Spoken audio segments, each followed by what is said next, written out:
The S&B Coalition strongly supports this marijuana nuisance ordinance. We are pleased that Measure G has been repealed so that it can no longer be used as a tool to challenge the nuisance ordinance. However, the existing nuisance ordinance is incomplete. Since federal prohibition of marijuana has driven the price to such high levels, any marijuana production creates a home invasion danger if it is readily evident to passersby where marijuana is being grown. Furthermore, the advances in marijuana plant technology has made the smell of mature plants much stronger and more offensive to neighbors.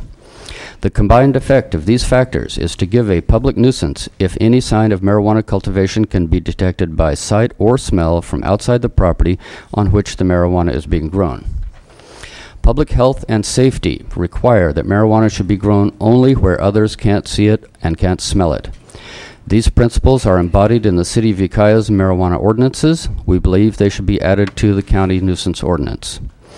We also believe that the nuisance ordinance must have criminal penalties that can be enforced by law enforcement personnel. Currently, the county ordinance may be enforced only by civil action, whether by county code enforcement officer or by private court action. This is completely inadequate in dealing with marijuana cultivation, as shown by the experience of the City of Ukiah. Ukiah added a provision that makes violation of the nuisance standards a misdemeanor, and we believe that the county should take the same action. Another problem associated with marijuana cultivation is leakage of diesel fuel into soil and waterways because of improper fuel storage in plastic water tanks connected to plastic water lines. Diesel jobbers are pumping thousands of gallons of fuel into such unsafe tanks in full knowledge that they are unlawful. Although there are various fire codes or environmental regulations that apply to owners of tanks, we haven't found any regulations that require that sellers or dispensers of diesel fuel refrain from pumping fuel into unsafe tanks. We propose that a county ordinance be considered with criminal penalties and enforcement to require distributors and transporters of diesel fuel to dispense diesel fuel only into tanks that meet minimal standards. Whenever a suggestion is made that the county take action to protect the public from harmful effects of marijuana cultivation, the objection is raised that it will cost money. The medical marijuana industry should contribute to the costs of regulation. Therefore, we additionally propose that the county enact a medical marijuana impact fee per mature plant to be paid into a medical marijuana impact fund that will be used exclusively to enforce the nuisance ordinance. Payment of the fee should be proven by attachment of a unique numbered zip tie to each mature plant. Payment of the fee by purchase of zip ties should be allowed to be done unanimously to prevent self-incrimination under federal drug laws. Cultivation of a mature marijuana plant that lacks the zip tie would be a violation of the ordinance, leading to seizure of the plant and a fine. In summary, we have 5 proposals. 1. Amend the nuisance ordinance to name off-site odors as a nuisance. 2. Amend the nuisance ordinance to name off-site visibility as a nuisance. 3. Amend the nuisance ordinance to make violation a criminal offense. 4. Adopt a new ordinance to prevent dispensing of diesel fuel into unsafe tanks. 5. Adopt a new ordinance establishing a medical marijuana impact fee and medical marijuana impact fund. We have suggestions for specific language that we can provide to your committee or your staff if these proposals are considered. Mendocino County is trapped between the federal government, which declares all marijuana cultivation to be a felony, and the state's Proposition 215, which sanctions cultivation for ill-defined medical purposes. We have no choice but to craft local rules in response to the local conditions that will allow a legitimate medical marijuana industry to function in a way that will not infringe on public safety, public health, or the environment. We believe you have made a start in the right direction, and we ask you to push forward and complete the task. Thank you. We did go over a little bit, so please, a reminder, please try and keep your comments to 3 minutes. Next speaker, John McCowan.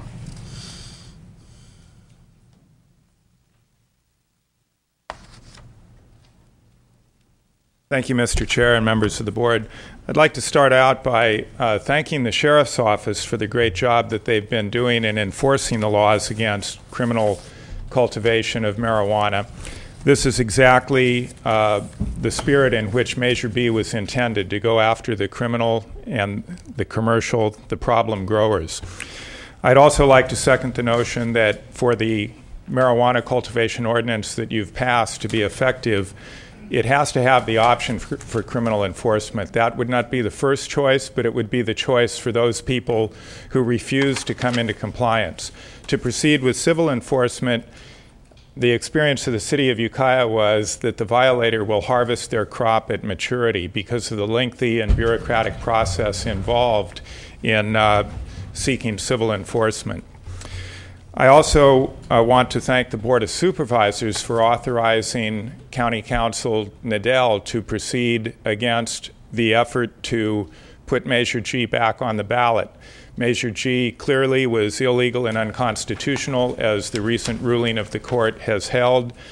We could have saved ourselves a lot of trouble if the Board of Supervisors back in the year 2000 had taken a similar position, as I believe was recommended to them by County Council. So again, thank you for authorizing County Council to proceed to clarify that Measure G was illegal, was unconstitutional, and of course it was also repealed by Measure B.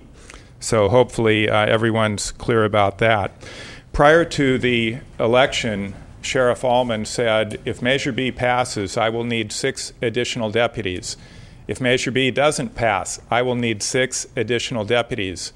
His point, which I think is clear to most of us, is that we have a significant problem with commercial marijuana in Mendocino County.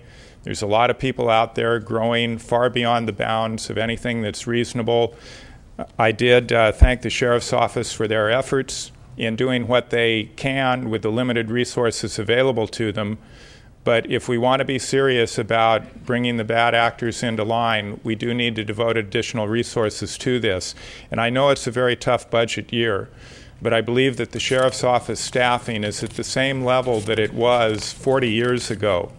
So as tough as it is budget-wise, I really encourage you first to do everything you can to preserve the current level of staffing, and secondly, do everything you can to find the additional funds to give Sheriff Allman the 6 additional deputies that he needs in order to be effective. Thank you. Thank you. Next speaker, Tom Davenport, please. Followed by Janine Bogue. I'm sorry if I mispronounced that. Good morning. Good morning. My name's Tom Davenport, and I'm from Redwood Valley. I'm here representing myself. I'm a member of the steering committee of the Mendocino Medical Marijuana Advisory Board, which is an organization that was founded in April of 2006 in our response as community members to the non-response of the Board of Supervisors about forming a medical marijuana cab. I will have 2 questions for Chairman Wadenberger about that, but I think I'm going to skip ahead to the second part here because he'll run me off the clock with the answers. I'm a terrible person, Tom. Well, No, so anyway, it's going to be a surprise to some here, but and I'm a little surprised myself that I like most of you, read the letter to the